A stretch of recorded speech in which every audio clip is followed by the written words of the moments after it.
इस वीडियो के अंदर हम ये देखने जा रहे हैं कि किस तरह से हम फिगर्स और टेबल्स की पोजीशन जो है उसको कंट्रोल कर सकते हैं। ठीक है जी। तो यहाँ पे हम एक नया प्रोजेक्ट जो है वो क्रिएट करते हैं, ब्लैंक प्रोजेक्ट। इसमें हम इसका नाम रख लेते हैं एडजस्टिंग फिगर्स पोजीशन। जो चीज़ें मैं आपको बताने जा रहा हूँ ये फिगर्स हों या टेबल्स हों, दोनों के साथ आप अप्लाई कर सकते हैं। ठीक है जी। अच्छा, हमारे पास ये एक ब्लैंक डॉक्यूमेंट जो है वो क्रिएट हो गया है। अभी हमें यहाँ पे अगर एक फ़िगर इंसर्ट करनी है तो हमने ऑलरेडी देखा है कि फ़िगर हम किस तरह से इंसर्ट कर सकते हैं। तो हम एक फ़ाइल जो है वो लोकल सिस्टम से सिलेक्ट करेंगे और इसका नाम हम जो है वो डायग्राम है, तो ये हम यहाँ पे कर देंगे। यहाँ पे ये देखें, यहाँ पे अपलोड हो गई है फ़िगर, फाइल्स में हमारे पास नज़र आ रही है। अच्छा, इस फिगर को अगर हम इंसर्ट करना चाहें तो यहाँ पे इंट्रोडक्शन के बाद हम यहाँ पे इसको इंसर्ट करने के लिए यहाँ से हम जाके इंसर्ट फिगर करेंगे, फ्रॉम प्रोजेक्ट फाइल्स करेंगे और यहाँ पे हम इसको बता देंगे कि कौन सी फिगर हमने ऐड करनी है और कितनी स्पेस उसको लेनी चाहिए। ठीक है, मैं इसको कहता हूँ कि जी हाफ विड्थ अभी मैं इसको देना चाह रहा हूँ और इसको इंसर्ट कर देते हैं।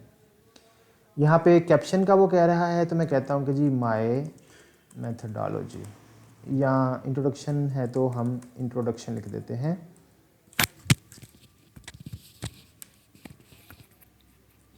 अच्छा, अब यहाँ पे आप देखें कि हमारे पास जो फिगर है वो बिल्कुल एंड पे आ रही है पेज के।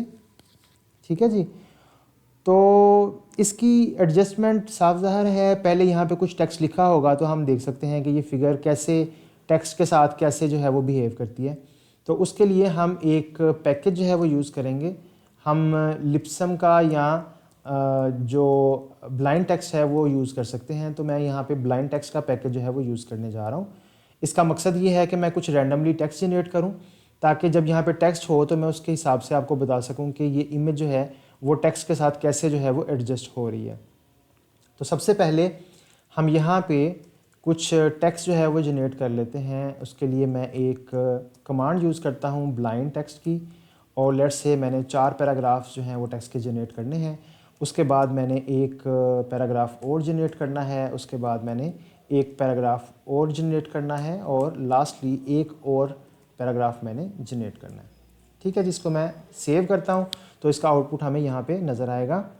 तो आप देख सकते हैं कि ये देखें, ये 3 पैराग्राफ पहले आ रहे हैं, फिर ये मल्टीपल पैराग्राफ्स आगे आ रहे हैं, और इमेज कहाँ पे चली गई है? इमेज जो है ना वो बिल्कुल एंड पे चली गई है। उसकी वजह ये है कि अभी हमने इसको कोई स्पेसिफाई नहीं किया कि इसको कहाँ पे आना चाहिए। ठीक है जी। अब मैं ये करता हूँ कि इसे स्पेसिफाई करता हूँ कि ये जो फिगर है ना ये हेयर आनी चाहिए। ठीक है जी। अब मैं इसको सेव करता हूँ तो अब देखें क्या होगा, ये वहीं पे आ रही है, क्योंकि यहाँ पे ये सारे के सारे पहले 4 पैराग्राफ हैं, फिर ये 3 पैराग्राफ्स हैं। अब इस फिगर को मैं यहाँ से कट करके यहाँ पे ले जाता हूँ और यहाँ पे इसको पेस्ट करके इसको सेव करता हूँ।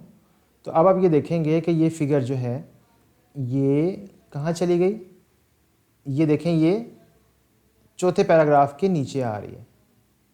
ठीक है जी। अच्छा, अब अगर मैं ये चाहता हूँ कि ये फिगर जो है ना ये कहीं इसको टॉप पे एडजस्ट कर दे पेज के। ठीक है जी। तो मैं यहाँ पे टी सेट कर देता हूँ। तो अब आप देखें कि क्या हुआ कि आल्दो मैंने जो कमांड ऊपर दी है वो ये दी है कि 4 पैराग्राफ पहले आए फिर फिगर आए, लेकिन यहाँ पे क्या हुआ कि 3 पैराग्राफ के बाद क्योंकि अगला पेज स्टार्ट हो रहा है तो लेटेक्स ने फिगर को ऑटोमेटिकली टॉप पे एडजस्ट कर दिया है। ठीक है जी। इसी तरह से अगर मैं यहाँ पे बॉटम की सेटिंग देता हूँ तो अब आप देखेंगे क्या हुआ कि वो आल्दो यहाँ पे वो 4 पैराग्राफ्स के बाद मैंने फिगर दी है, लेकिन वो 4 पैराग्राफ्स के बाद जो बॉटम बन रहा है पेज का वो ये बन रहा है, इसलिए फिगर जो है वो यहाँ पे अपीयर हो रही है। ठीक है जी। अच्छा, अब इसके अलावा यहाँ पे हेयर जो है, जैसे हमने पहले देखा कि वो 4 पैराग्राफ्स के बाद जो है फिगर अपीयर होगी। ठीक है। इसमें अक्सर जो चैलेंज आता है वो ये आता है कि कभी कभी ये कमांड काम नहीं करती, कुछ इसमें इस तरह की चीज़ें होती हैं, चैलेंजेस आते हैं इसमें कि ये एज इट इज़ जो है वो नहीं कमांड काम करती, कुछ टेम्पलेट के रूल्स इसको ओवरराइड कर रहे होते हैं। तो हम यहाँ पे एक्सक्लेमेशन मार्क जो है वो लगा सकते हैं ताकि हम इंश्योर कर दें कि ये जो है यहीं पे अपीयर हो। ठीक है, अभी तो ये यहीं पे हो रही है तो इसमें कुछ इफेक्ट नहीं आएगा। एक और चीज़ जो हम कर सकते हैं, अगर हम फोर्सफुली इसको ये वाली सेटिंग्स हेयर वाली, टॉप वाली या बॉटम वाली अप्लाई करवाना चाह रहे हैं और वो नहीं हो रही, तो उसमें फाइनली हम ये कर सकते हैं कि एक पैकेज है जिसका नाम है फ्लोट। ठीक है, तो वो फ्लोट का पैकेज यूज़ करके भी ये चीज़ें फिर ओवरराइड हो जाती हैं, टेम्पलेट उनको फिर इफ़ेक्ट नहीं करता। ठीक है जी, ये चीज़ जो मैंने आपको बताई है फिगर के हवाले से, टेबल के लिए भी इसी तरह से ये ऑप्शंस मौजूद हैं। और एक और चीज़ फाइनली वो ये चीज़ कि कभी कभी हम इस तरह से भी इसको बताते हैं कि जी